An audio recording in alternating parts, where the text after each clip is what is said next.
In dú, ha mi Coille Mabie fasc dún frís. Ha mi in seo gus léir fes a dhéanú an init baidhsagalachd-beinne a ha seo. Gus beachgain freagarrach is ha na jiffer slíon son teaghlach.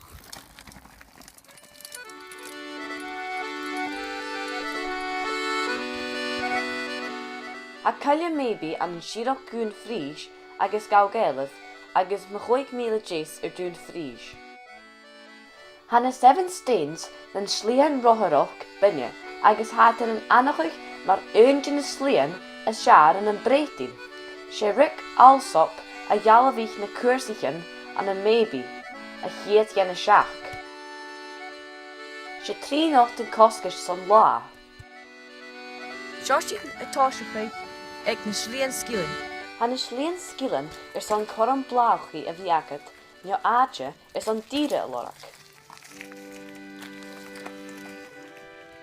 Seo an ire is sasa, agus ha freagarrach-beinne ha gan spòrs.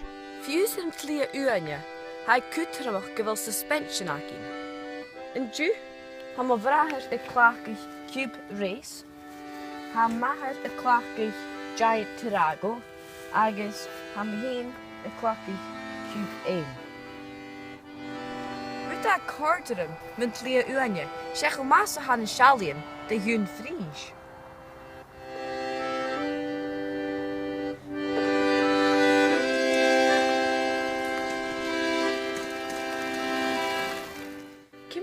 In tlia uaine rúd. Chóirstead an ceiscileor bha píosáine bha súnaite ma, sé rap singleite bhain, agus géadú tú dul lua síos agus lúpanán is géimich tú bhí feicilech an sin a chóirsteadain, ach a bhódchuite bha bic an rohíimplí, agus ha sin fiach an goramanis, agus hair bhí na searnam fa dúine. Barach dúlan. An lia seo scanneal is an leálaigh a ha a géirí barach mísnach. Cha dúg sin bíag go leorlainn, ach go fortanach ha bíag go fast a chraile.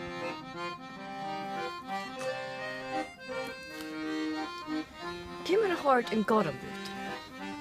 Chóirt písan né raibh, bha písan an bha cuainc agus lua agus cas, ach féimi mé ragar ó bhúrchuit ra dúpailt agus beallam hí barach dúlan. Ach bhí go maigad idir seán stoch fagin hadíocht táise agus úrún spòrs. An éic go sin hén na choilleolbhach sin.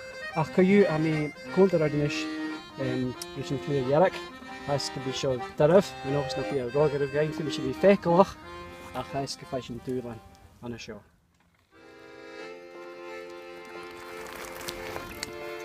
An freagarrach freagarrach-beinne a ha clachdeir I ráit an rothracht-beinne agus ag go bhfuil go leor geolais.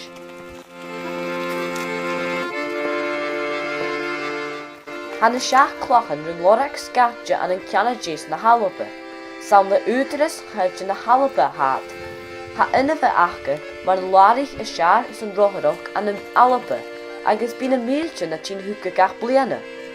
Hannig sinne a bhébi or si a Chiad den a seach a chai a hócail, agus ha go leor cin bheach go rí a seaar go ula. An Mabie ha cúteoch cuairt an dua is oranjan, ach nam bheach san san duine crachte hat. Cheachín mise go túrad, ha romí san go bíag an da ga sin I mo chrachcin héin.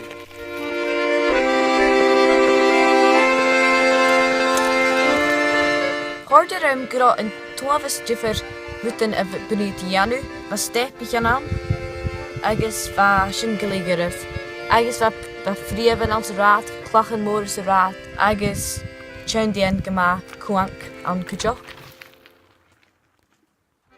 Se lás scanneal a bhacinn mar chealach, chanin go bhfuil slíon an seo a riceras ar a thula duine, go bíte an cumas ráthracht a hacha.